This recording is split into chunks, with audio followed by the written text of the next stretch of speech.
So here we are at Ace Combat 2, the sequel to Air Combat, which released on May 30th, 1997 in Japan and August 21st of the same year here in the United States. This game features improved graphics, presentation, more mission variety, and just better gameplay. Is it a perfect game? No, nothing really is. But this is by far one of the best sequels to a video game I have ever played, as it does everything a good direct sequel should do and more. This video will naturally be longer than the video I did going over Air Combat. That's just because I'll be comparing the two games, and Ace Combat 2 is a longer game than the previous. So let's just get started on that story summary. You might have noticed that on my quick list of improvements this game had over the first game, I did not mention the story. That's because honestly this game's story is almost a retread of Air Combat's, maybe with a few more bells and whistles, but not much else. In May of 1997, leaders from Usea were off the continent on a diplomatic mission. Seizing the opportunity, a group of military officers staged a coup d'etat and quickly gained control of the entire continent. These times are desperate, so in a desperate measure, the diplomats and remaining pro-government officers asked help from the Special Tactical Fighter Squadron, codenamed Scarface. You play as Scarface 1, an ace pilot who does battle with several members of the Usean rebel forces, destroying many of their bases, control centers, ships, air fleets, and even ace pilots of their own. Over the game, you and other members of Scarface, such as the woman codenamed Edge and the man codenamed Slash, will fight back for control over Usea, culminating in a final battle over the city of St. Arc that holds the rebel headquarters. And in the end, Scarface 1 blows the HQ sky high, ending Ace Combat 2.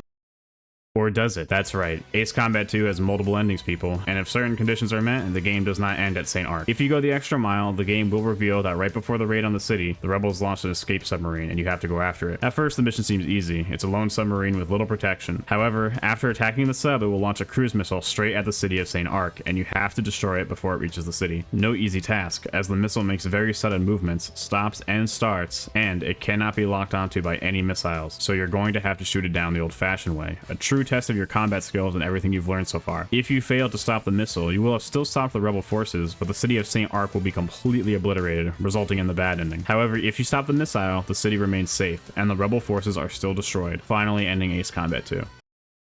Or does it? Yes, even that isn't where the game ends. If you destroy the missile, you are greeted with one final mission. Allied forces have discovered a hidden enemy fortress located to the northeast, and this too must be wiped out. Scarface 1 sets out on one final raid, and after destroying the base, Scarface 1 flies into the middle of the base through a silo door and destroys the intercontinental ballistic missile inside, which in turn completely destroys the facility. And with that, Ace Combat 2 comes to a close with its true ending.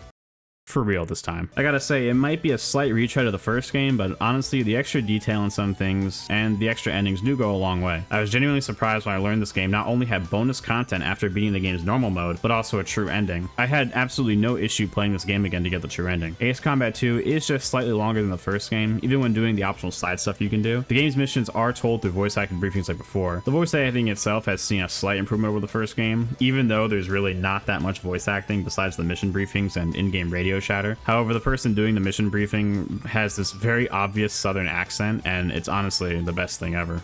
A bomber unit is to attack the enemy shipbuilding facility after finding an opening when the enemy front unit retreats. We want you to escort the bomber unit for this operation.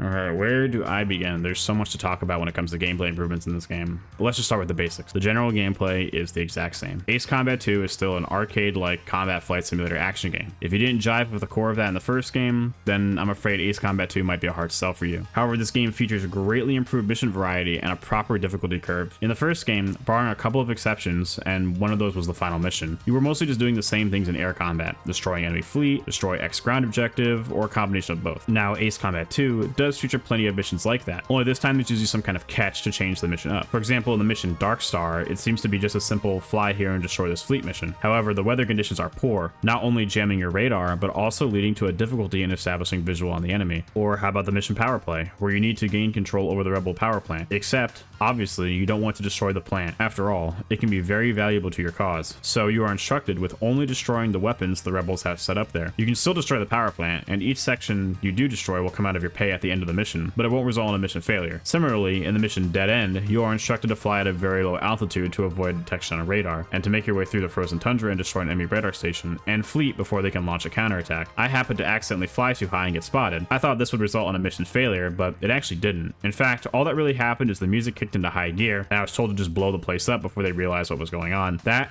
is the coolest thing ever. Even today, most games would just bring me to a game over screen and ask me to retry. But no, this game actually just kept the ball rolling, and because I still accomplished the mission by destroying them before they could launch their attack, I wasn't docked any pay. Now that is some great mission and just great game design in general. I don't know if you get anything special if you do complete the mission without flying too high, but regardless, I was still pleasantly surprised. The only new mission addition to the game is at the end of certain missions you'll be asked to land the plane. The first time I crashed. The second time, I also crashed.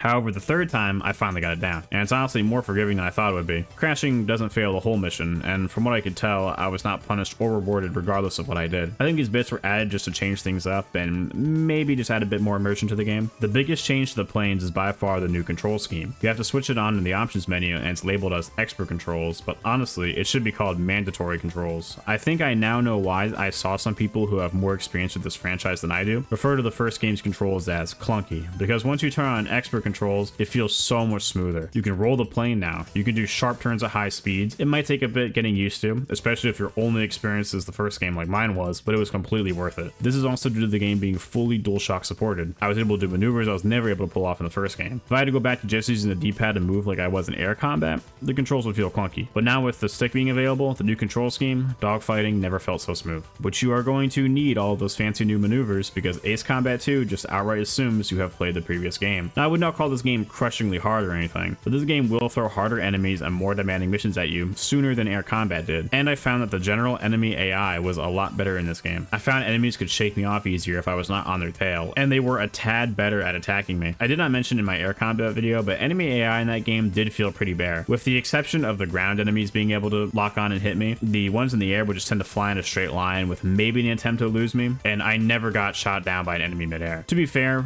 in both this game and that game, I only played on normal difficulty, so maybe on hard mode the enemy AI is more reactive, but I'm just speaking from experience. In general, the enemy AI in Ace Combat 2 and overall difficulty of the game is a nice step up from air combat. Luckily, you'll have plenty of new aircrafts to use against the improved enemies. It seems most of the aircrafts from air combat do return, so your old favorite is still more than likely usable. Some new toys such as the X-29A I found to be fun, though I still stuck with my old reliable in this game, the F-16. However, not all the planes can be unlocked through normal means. After beating the game and saving, you'll be presented with an option to start the game in what is called Extra Mode. This is not New Game Plus, as all of your planes and progress is reset, except for any medals you may have earned. More on that later. What Extra Mode does do is give you access to purchase extremely powerful aircrafts as you progress through the game again. This game does a much better job at telling you what planes are good for what. These bars are a better visual indicator than the circles were in the previous game, and now the game even makes clear of what planes are good at attacking ground targets or better at attacking air targets, or even better at climbing. Again, just a great improvement overall, and made my choice for what plane to use even easier. Now remember those extra mode planes I was talking about? Well, once you unlock the only playable fictional plane in this game, the XFA-27, the skies will now completely and utterly belong to you. This thing is ridiculous. Sure, it costs $500,000, making it by far the most expensive plane in the game, and you can't even get the opportunity to buy the planes once you've destroyed the Fox Force 4, a squadron of fighters only found in the dead end mission I brought up earlier, all of which must be done in extra mode, so you had to have already beaten the game at least once, but it is so worth it. I mean, look at this thing's stats. It's absurd. Not only are the stats great, in-game it controls super smoothly, turns on a dime, it takes pathetic amount of damage from missiles if you do manage to even get hit, and this thing can shoot 4 missiles at a time. I don't know if this is the only plane in the game that can do that, but out of all the planes I used, the most I could ever shoot at a time was 2 before having to reload. Trust me though, I'm not complaining. I love rewards like this in my games. If going the extra mile gets me some super overpowered ability or weapon or something to mess around with, I'm all for that. It is sure going to be hard to go back to a normal plane in Ace Combat 3 once I get started on that game. If I was to say one thing that Ace Combat 2 was lacking compared to air combat, it would have been the multiplayer mode.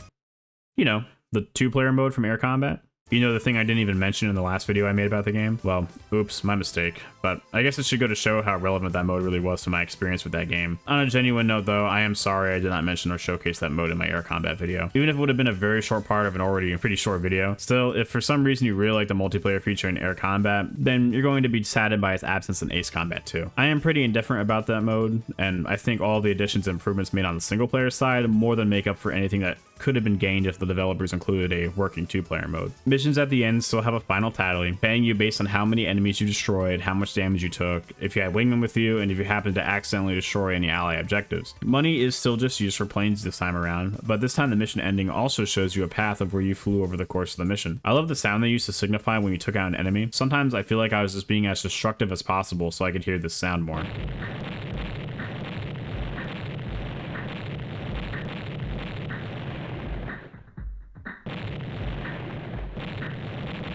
I still found myself having more than enough money this time around, especially if you choose to take down the other ace pilots on a mission. Yeah, remember the Fox Force 4 I mentioned, or the Zoe I mentioned? Well, actually, I don't think I mentioned the Zoe at all, but still, those and more are special ace pilots that can be taken down for extra money. Sometimes they're required to unlock special aircrafts. You're also given a cool looking medal whenever you do take one down. I definitely didn't take them all down. I'm still missing a few of the Zoe aces, and there are clearly some others based on how many slots I think I got a good chunk of them. Death Rave 2000. Is that a Death Race 2000 reference? I did not think I would see a reference like that in a game about airplanes. Regardless, if you take out all the aces or not, at the end of the mission, your rank is also increased. I don't know if this actually signifies anything or makes anything accessible, or if it's just a gameplay visual, something to show me game progress. Ace Combat 2 brings me more of the arcade mission and dogfighting action that I was looking for from Air Combat, which I already thought was a really fun time. So this game is just more of that, but better. It's great. All you should take away from this is that if you enjoyed the first game's gameplay, I can safely say that you will enjoy this game's gameplay even more, if not much better than Air Combat's. Yeah, from now on, I think I'm just going to combine music and presentation part together. Music in most games will more than likely have the shortest section, and since the presentation part is not as long as story, and especially gameplay, I think I can safely combine the two without making things feel a little bit too bloated. Let's start with the graphics. If you could not tell just from the footage I'm using, Ace Combat 2 manages to look yards above Air Combat. Better plane models are just a start. The environments all have that extra detail and improved design. Just look at the canyons, or the water, or even the cities. Then compare them to the first game and you can see the jump. Not to say Air Combat looks bad by any means. For a launch title on a new 3D technology, I think what they did with the time was impressive. It's just Ace Combat 2 really is such a great jump, made impressive by still being on the same hardware. By far the coolest technical addition to this game has though is the cloud layer. In the first game, if you flew high enough, the plane would just stall and you'd be forced back down. In this game, if you fly high enough, the game transitions you to a sea of clouds and nothing but open air. You have to keep your speed up, otherwise you will fall back down, but the visuals this provide are just insanely cool and amazing. And the fact that this transition was so smooth and the gameplay doesn't slow down at all is just as impressive as the graphical feat itself is. Pure magic and a great addition to the game. And like I said, we are still on the PlayStation 1. If you fly this high, it also undoes any radar jamming that might be affecting you. I don't know how realistic that is, but it is a cool detail. The UI is mostly the same, a few tweaks there, but the biggest change is playing in the third person is no longer a hindrance at all. You are given all the useful information one could need in both perspectives. So now I would say it's a matter of preference. I still found myself using first person mode for those really close up pursuit moments, especially that missile chase. But besides that, I was third person for most of my playthrough. Levels this time around also feature more unique set pieces and just greater texture detail. Some of my new favorite environments were the ones that took place over the snow, and the level that had a thunderstorm while the weather was happening. The rain actually changed based on how fast you were moving, and I thought that was nuts. My favorite levels, just based on the visuals again, was the nighttime city level. This time, the city being more detailed and the lighting being improved just helped enhance my feelings I already had about a similar level in the first game. Again though, just like Air Combat, I was not playing this game on a CRT, so I was not getting the best visuals I could be with this game, and honestly, it didn't even really matter. That's how good this game ran and looked. This is easily one of the most graphically impressive PlayStation games I've ever played. Now, I admit I haven't played